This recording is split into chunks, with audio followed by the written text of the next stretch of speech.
conos en Ray Tracing. Resulta que el cono que nosotros solemos presentar es un cono acotado, pero el cono como primitiva, como tal, tiene un ancla y el cono se genera en ambas direcciones. Nosotros el cono lo podemos ver como un cilindro con radio variable.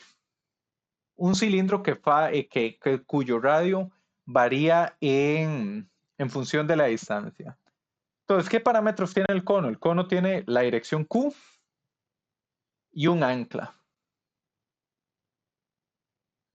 Vamos a tener una proporción K, que la proporción K va a estar dada entre la altura del cono, no es la altura, es el radio del cono a cierta distancia. Lo que nos dé este H entre este D lo vamos a tener como un parámetro K, que es una constante. O también lo podemos definir como dos parámetros, K1 y K2, donde por cada unidad K1 en la dirección del eje del cono, habrán K2 unidades de altura. Entonces, con esta proporción, nosotros sabemos cuántas unidades de altura con respecto al eje hay por cada unidad K1 que avancemos en el eje. Es otra manera que se puede especificar. Vamos a hacer el análisis del cono. Vamos a ver todas las propiedades del cono para llegar a poder implementarlo en Ray Tracing. ¿Qué tenemos? Tenemos una ecuación completamente similar al cilindro con una variante. El radio varía en función de la distancia.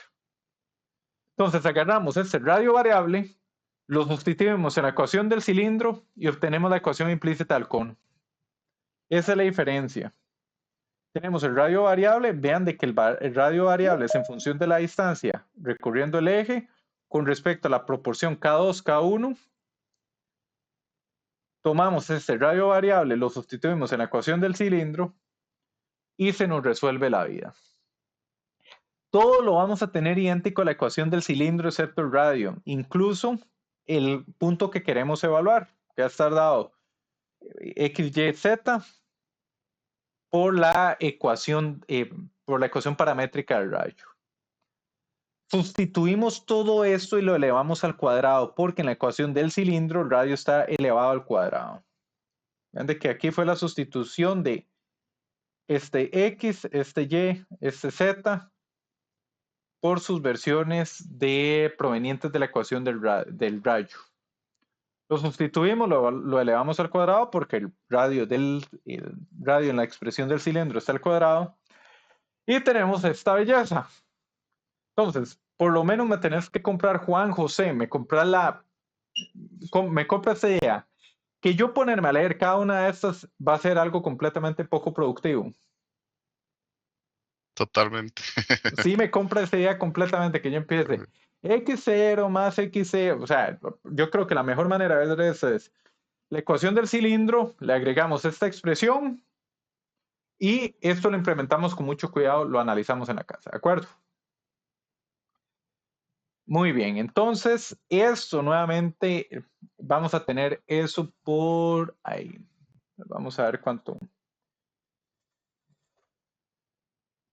Algo que tienen que tener presente es que ustedes tienen el trabajo de convertir a esto una ecuación cuadrática. Como hemos hecho en la esfera, hicimos todo el desarrollo.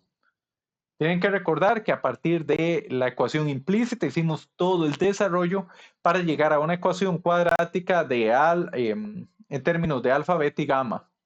Este trabajo ustedes tienen que desarrollar para plantearlo de esa manera. Una vez que ya tienen la ecuación cuadrática, pueden hacer el análisis del discriminante, identificar si intersección o no, o qué tipo de intersección. Esto es trabajo que ustedes desarrollan del lado de ustedes. Y al mismo caso que en los cilindros infinitos, podemos establecer codos finitos, donde D1 y D2 van a ser dos puntos centrales, dos puntos en el eje central del cono. Evaluamos un punto, si se encuentra entre D1 y D2, ese punto está en el eje y se reporta la intersección. Con eso, gente, ya tendríamos visto lo necesario para agregar cilindros, discos y conos.